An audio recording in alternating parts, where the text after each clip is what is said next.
A year ago, the rebels in Syria seemed to have the upper hand.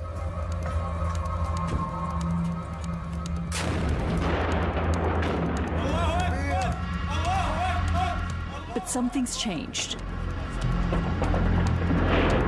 The rebels say Syrian government forces are being bolstered by a neighbouring power. إيران هم التدخل الأجنبي في سوريا وهذا دليلنا الوحيد والقاطع ولا يمكن لأي أحد من أن ينكره. Soldiers from Iran's Revolutionary Guards are on the ground and helping turn the tide of the war. When this secret footage shot by an Iranian fell into rebel hands, the extent of Iran's clandestine role in Syria was exposed for the first time. If there's one country that is interfering in Syria, it's Iran. This is the story of two men, a young filmmaker and a veteran fighter. Both of them caught up in a vicious conflict on foreign soil. It's a story of life and death and the hidden reality of a battle fought in the shadows. Iran denies sending military forces to support Assad, but this film is proof of the Ayatollah's secret war in Syria.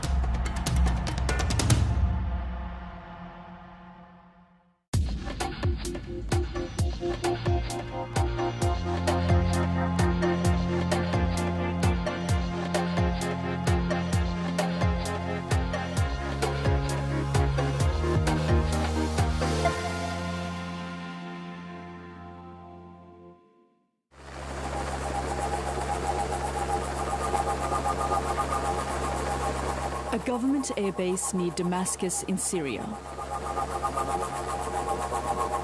Boarding the helicopter flight is this man, Hadi Bahbani.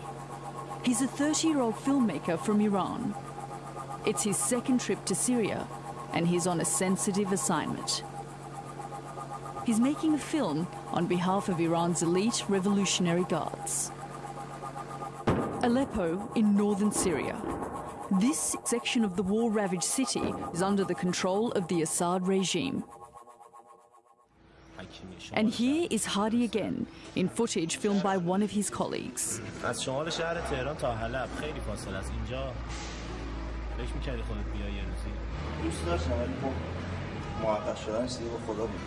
But filming in Syria's civil war is a hazardous occupation.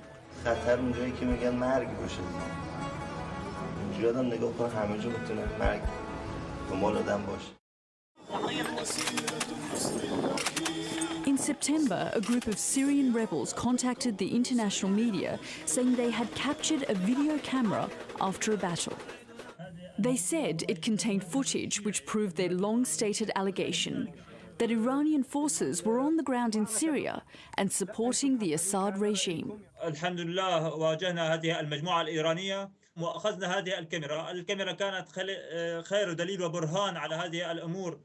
فلم يكن نحلم أصلا بحصولنا على هذه الكاميرا فهم كما سترون يصورون بعضهم منذ أول يوم أتوا فيه إلى سوريا.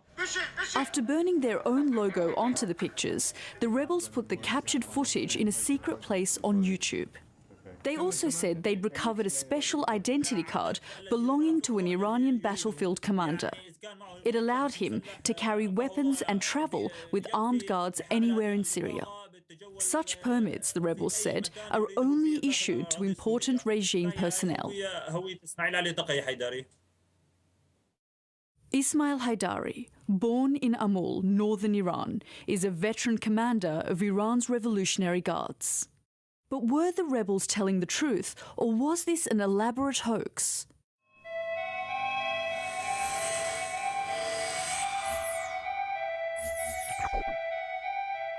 Broadcasting House in London, the headquarters of the BBC.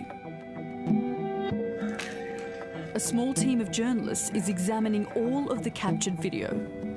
It seems to have been shot in northern Syria over a period of about 3 to 4 days in late August this year. Accents, uniforms, equipment and local landmarks have all been analysed by experts from the BBC's Persian and Arabic services. Everything in the footage points to its authenticity. We've heard a lot that Iran's Revolutionary Guards are in Syria fighting, but we haven't seen any proof for that, well, till now. When I watched this footage, I was convinced that this is real. I mean, the way these people talk, the way they behave, the way they look, and also some confidential information I got from sources in Iran, it all told me this is real. This is the first time all the material shot by Iranian filmmaker Hadi Bahbani has been pieced together. It's likely that it was never intended for public broadcast, but was some sort of internal Iranian Revolutionary Guards project. Because when you watch the footage, it becomes obvious that despite their repeated denials, Iran is secretly playing a critical role in helping turn the tide of the war back in favor of the Assad regime. The captured footage starts in some sort of pro-regime military facility in Aleppo. Hadi Bahbani is now behind the camera. These signs, written in both Arabic and Farsi, the Iranian language, warn people not to take any photographs on their mobile phones. But such restrictions do not seem to apply to Hadi Bahbani. These soldiers are all Iranians, as are the troops and the cleric in this prayer hall. And this is a communications room, a very sensitive location. The radio operator is Iranian too. Bahbani tries to engage him in conversation, but the man seems very uncomfortable being filmed.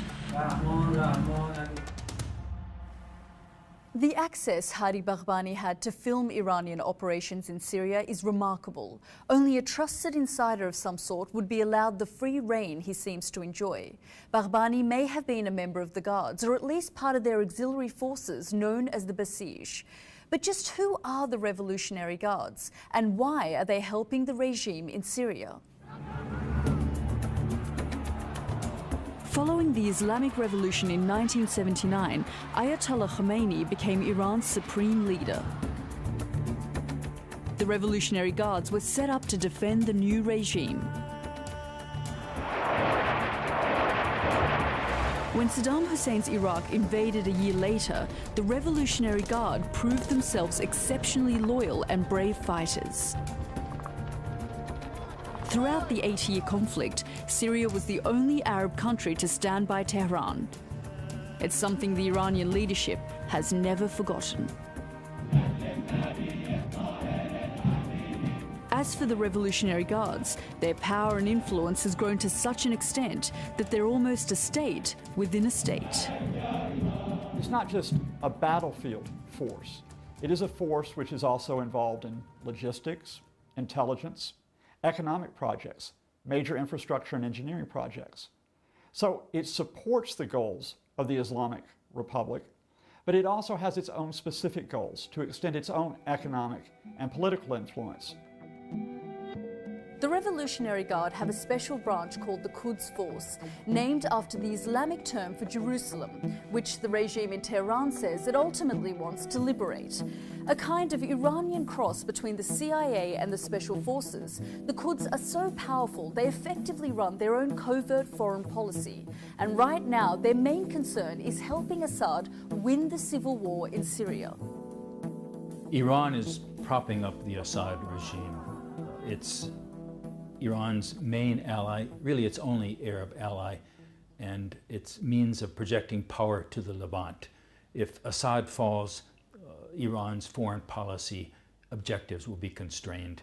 So it's doing everything it can to keep Assad in power by means of finances, money, training, intelligence, and equipment. Back on the ground in Syria, and Hadi Bahbani is now attached to a group of Revolutionary Guards military advisors from the Quds Force, who are based in southeastern Aleppo. In this footage, they're taking Hadi on a tour of the city's frontline areas.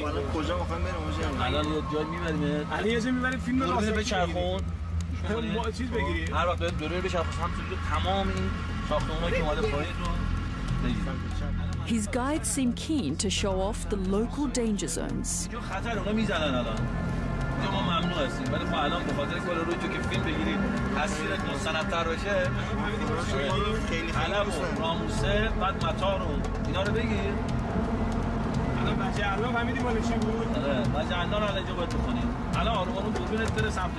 The two men in the front of the Jeep are veteran Revolutionary Guards fighters. But Hadi, the cameraman, sounds increasingly concerned.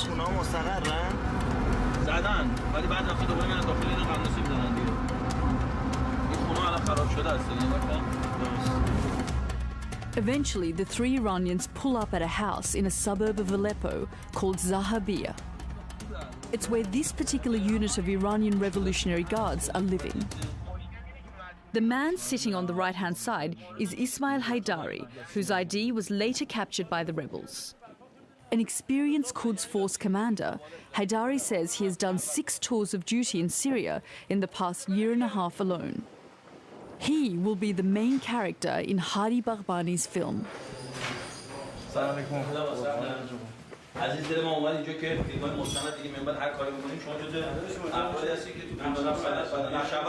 Relaxed and humorous, Haidari nevertheless has a very ideological view of the Syrian conflict and Iran's role in it. جبهه‌ای که ما داریم می‌جنگیم جبهه مثلا بگیم فرض دولت سوریه در مقابل مردم سوریه است، نه چنین چیزی نیست. یعنی خیلی از مردم هم این اعتقاد دارن که جبهه الان سوریه جبهه اسلام در مقابل کفره، جبهه حق در مقابل باطله. چرا که ما عقیدمون اینه که جبهه اینور حقه، به این جهت که جبهه اینور مدافعش حضرت آقاست، جبهه اینور مدافعش سید حسن نصرالله، جبهه اینور بچهای ایران هستن، حزب الله هستش، مجاهدین عراقی هستن و جاهای دیگه، مجاهدین افغانی هستن. اینا اومدن. جبهه اونور کیه؟ اسرائیل. جبهه اونور کیه؟ عربستان هست. جبهه اونور کیه؟ ترکیه هست. جبهه اونور کیه؟ قطر، پولهای اماراتی هستش که میاد. امریکا هست، انگلیس هست، فرانسه و کشورهای اروپایی که با اینا همخوانی. یعنی این نشون میده که جبهه ما جبهه حقه. The footage shows these Iranians are a tight-knit group. The leader is Ismail Haidari, and this is his right-hand man. His name is Yahya, and Yahya seems to be the joker in the pack. He appears religious, but he's always singing, laughing and clowning around. Both of these men speak Arabic. Neither are particularly young, but that, say the experts, is exactly the point. The Quds Force officers that have gone into Syria are there for training, basically. So they're experienced fighters. They've seen action on the ground in Iraq. Many of them have trained Hezbollah in Lebanon and trained Hezbollah in Iran itself. So they're elite, and an elite in the sense of experience. So it's not surprising to me that many of them are older. One of the things these Iranian military advisors are trying to do is to win the hearts and minds of local people in the areas they control. Ismail Haidari is openly critical of his Syrian army allies for their attitudes to other Syrians.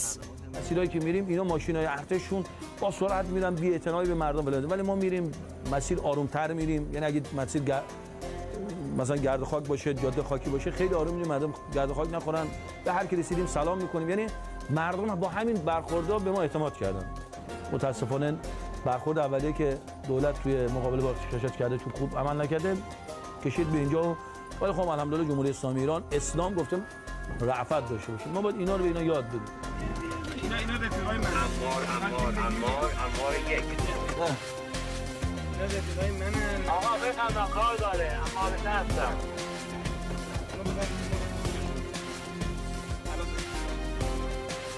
شما میتونید پیغام بهش برسونید؟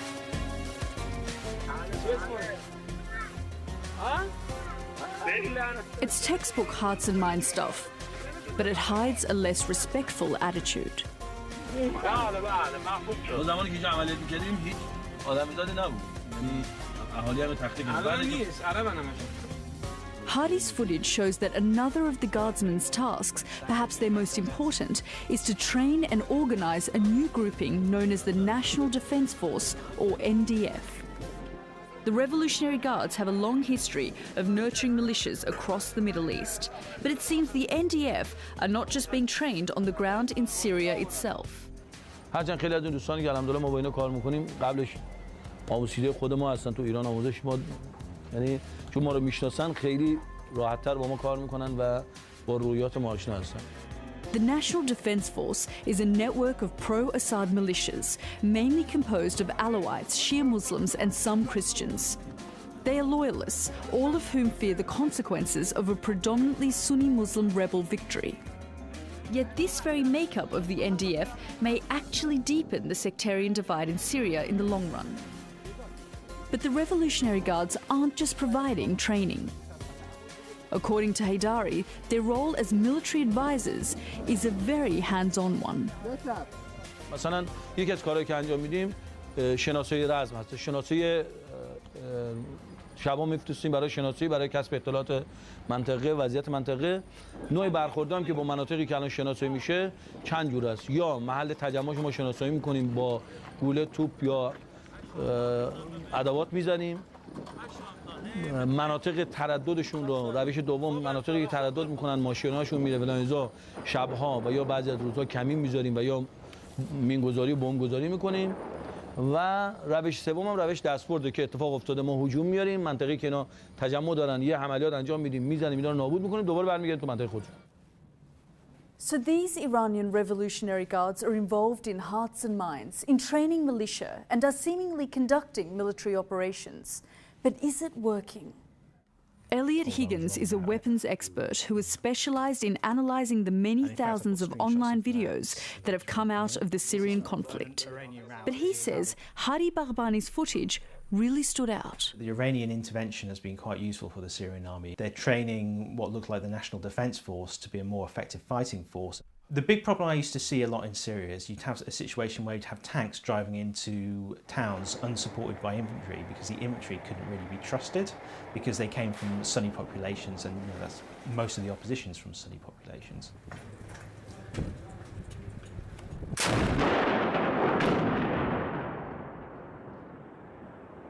So the situation you're having now is you're seeing more of these videos with the tanks, but now you're seeing them supported by infantry, and I believe a lot of these are more likely to be coming from the National Defence Force.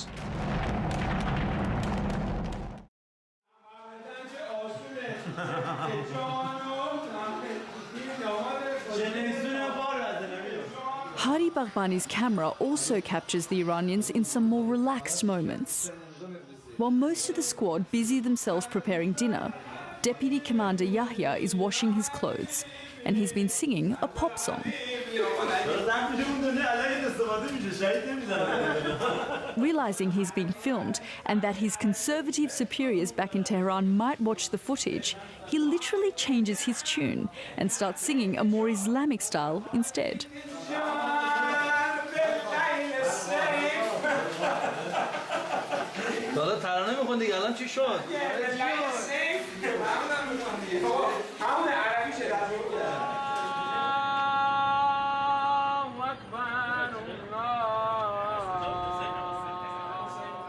At evening prayers, the group gathers together. For Yahya, it's an opportunity to crack another joke.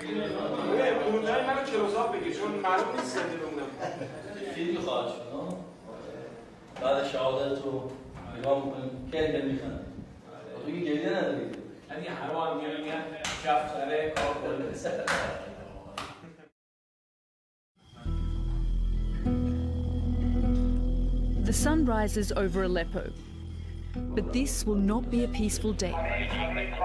Reports are coming in that a force of rebel fighters is moving in on a nearby regime stronghold known as the Poultry Farm near a place called Tal Azan.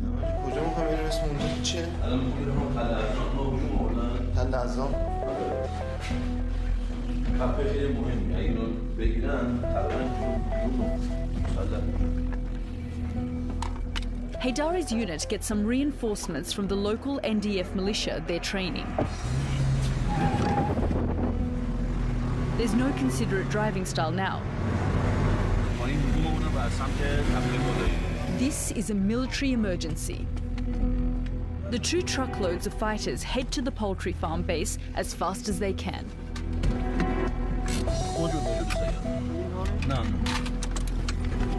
The camera captures this reflected shot of Hadi Baghbani. He's in military uniform, carrying his camera in one hand and a Kalashnikov in the other. But any enthusiasm for real-life combat doesn't last. The veteran fighter Yahya is no longer making jokes. He knows what could happen next. This is no laughing matter. There are about 40 fighters now gathered in this base, including at least one other squad of Iranian military advisors. All these men know an attack is coming. Haydari and Yahya lead their squad out of the poultry farm base on a recce mission. They want to secure the right-hand flank of the battlefield. Hadi sounds unsettled.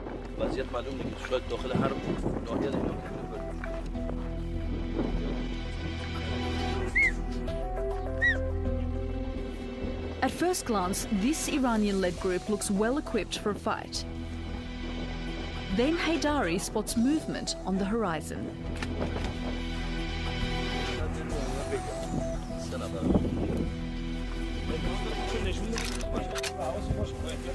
What the Iranians can't see is that there are far more than 3 rebels. What you're seeing now is footage filmed by the rebels' own cameramen as their column of fighters advance towards the combat zone. They both outnumber Haydari's squad and have much heavier weapons, including a tank. The Iranians are heading into an ambush.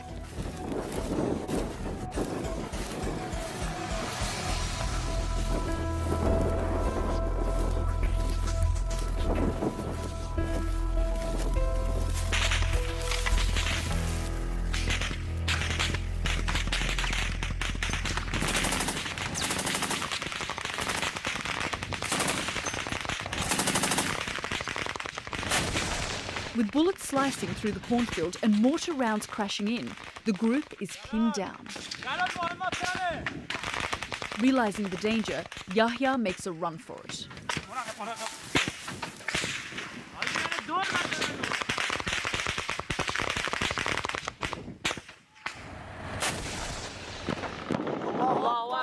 The others try to retreat, but it's too late.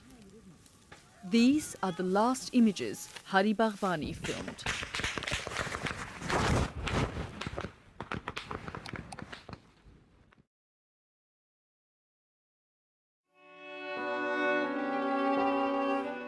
Two days later, Revolutionary Guards commander Ismail Ali Taqi Haydari is buried with full military honours in Iran. It's final confirmation of his important role in the Revolutionary Guards. And this is Hadi Baghbani. His body is still covered with his blood. He too has joined the ranks of Iran's martyrs from the Syrian war.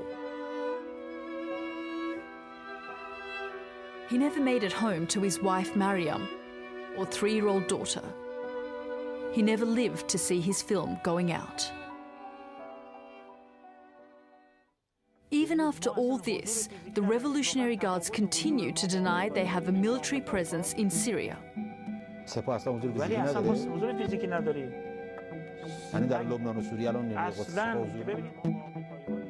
The rebels think the Guards are trying to further sectarianize the conflict. Others argue it's all about geopolitics and self-interest. الإيرانيين يعني لديهم أغراض لا نعرف وهم يريدون أن ينشروا المذهب الشيعي في المنطقة وهم يقومون باستخدام العناصر الطائفية منهم العلوية ومنهم الشيعية فقط لتنفيذ مهامهم وتنفيذ مخططهم الشيعي في المنطقة. It's not surprising to me that in Syria, Iran has given training both to the regular Syrian armed forces and to paramilitary groups.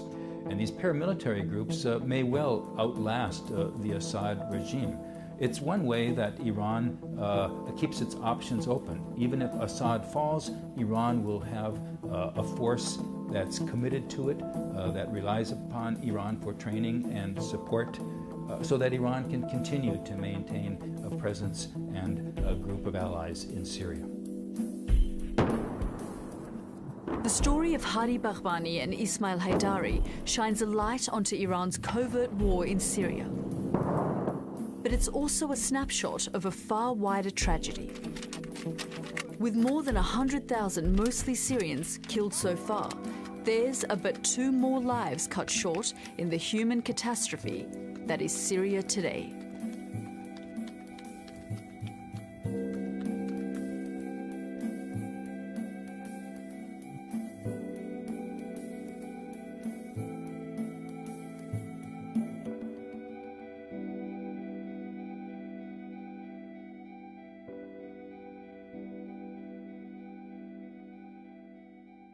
The modern Army sniper is the result of over 200 years of battlefield evolution.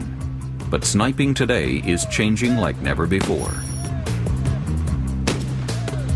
Army snipers are fighting on an increasingly technologically advanced battlefield that has required them to modify their tools, tactics, and techniques to be effective in any theater, from the streets of Baghdad to the mountains of Tora Bora. These 2 to 8-man teams combine the ability to provide key intelligence to command with the capacity to surgically eliminate the enemy with either precision rifle fire or by directing the wrath of U.S. shock and awe. The key to supremacy on the modern battlefield is flexibility. The U.S. Army has designed a sophisticated training program for snipers that allows them to quickly adopt new tactics to match the enemy. What we're finding is downrange in country, in both areas of operation, that our adversary is evolving. So as we find out what TTPs the enemy is utilizing in theater now, we immediately push that to the front of our training. Then we discuss how to counter them.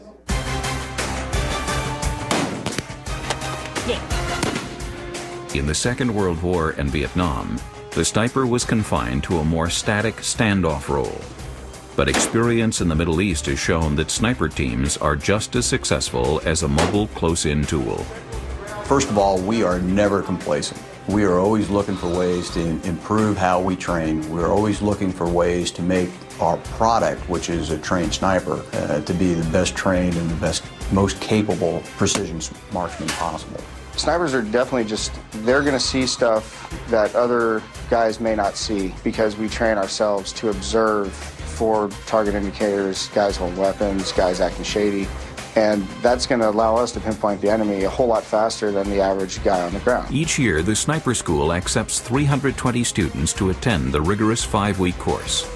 Acceptable candidates must meet stringent mental, physical, and marksmanship requirements before being selected.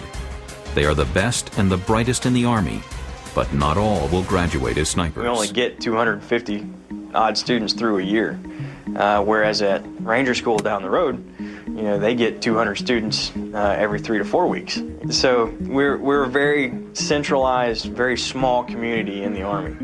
With the tremendous success of snipers in current conflicts, this small community is receiving pressure to expand and produce more snipers. However, this is a difficult task. You can't just stamp out a sniper.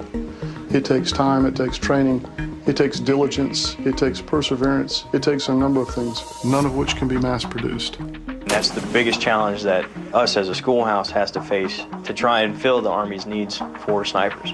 Another major challenge the sniper school is facing is the lack of knowledge from commanders in the field on how to employ snipers effectively.